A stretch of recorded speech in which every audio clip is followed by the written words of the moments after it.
Сколько будет 7 умножить на 8? 7 на 8? 50. Не помню. 41. 7 на 8. 52. 56. 56. 56.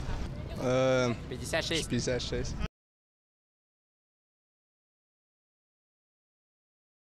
Что такое деепричастие? Можете привести пример? О, деепричастие. Деепричастие – это то, что в скобках, да? Запятыми. Выделяется запятыми. И, наверное, это...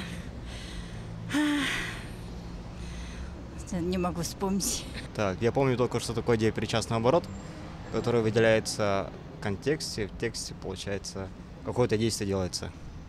А выделяется чем? Пунктирной линией. Деепричастие – это часть речи, образованная от глагола наоборот, например, видящий. Правильно? Ну, кажущийся, например. Мне кажется, это деепричастие. Кто делает, что сделав? Да? Да, а пример? Пример. Идя по улице, мы даем интервью.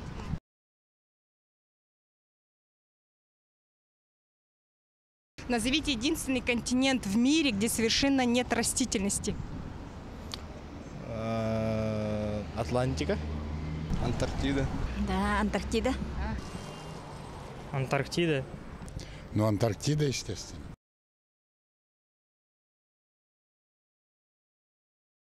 Чему равен квадрат гипотенузы?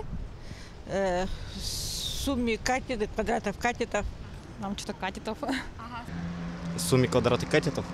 Сумма квадратов катетов.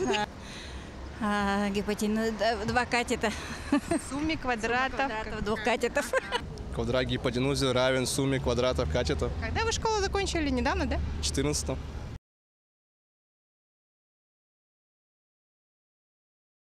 Кто придумал теорию относительности? Вы? Теория относительности. Эйнштейн, да. Эйнштейн. Эйнштейн. Эйнштейн.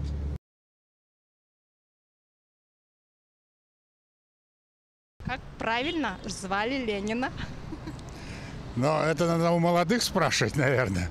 Я даже с ним вырос. Владимир Ильич. Ленина?